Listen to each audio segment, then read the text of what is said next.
Pemirsa, guna menekan angka kebakaran hutan dan lahan, sejumlah petani di Kubu Raya mulai beralih melakukan penanaman tanpa membakar. Penanaman tersebut pun diklaim murah dan tidak membutuhkan waktu lama hingga proses pemanenan. Memiliki lahan gambut yang cukup tebal menjadi kendala petani di Kubu Raya dalam bercocok tanam. Terlebih membuka lahan dengan cara membakar tidak dianjurkan oleh pemerintah. Sejumlah petani di Kubu Raya mulai beralih ke metode penanaman tanpa membakar atau mulsa yang sudah berjalan beberapa waktu terakhir. Metode ini pun hanya mengumpulkan gulma di atas tanah, kemudian diaplikasikan dengan pupuk kandang di lahan yang akan diberi bibit tanaman. Tanpa harus membakar gulma yang sudah dikumpulkan karena gulma akan mengering dan terurai menjadi pupuk alami. Penanaman tersebut pun diklaim murah dan tidak membutuhkan waktu lama hingga proses pemanenan, sehingga petani kini lebih memilih metode membuka lahan tanpa membakar. Metode pembuka lahan dengan cara dibakar pun kini juga ditinggalkan oleh sejumlah petani di Desa Lingga dikarenakan gambut yang rentan terbakar dan dikhawatirkan menjalar ke lahan lain, sehingga para petani lebih memilih metode mulsa yang lebih ramah lingkungan.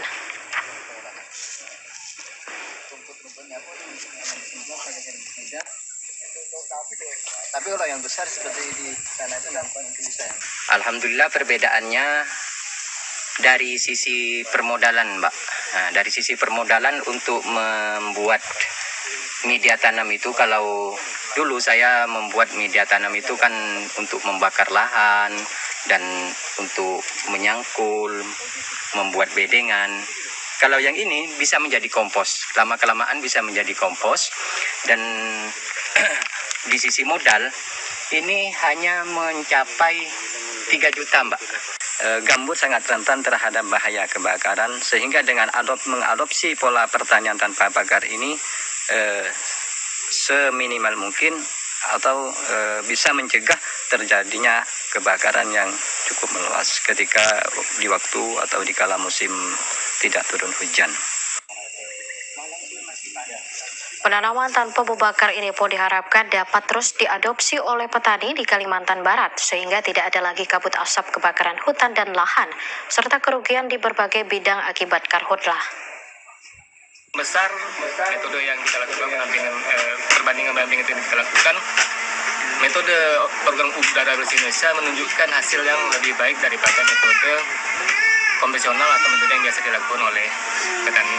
Kan agar lebih banyak petani yang mengetahui program ini. Program Udara Bersih Indonesia pun menyasar 4 kabupaten di Kalimantan Barat dan mendampingi 45 desa yang diajak untuk menanam tanpa harus membakar lahan.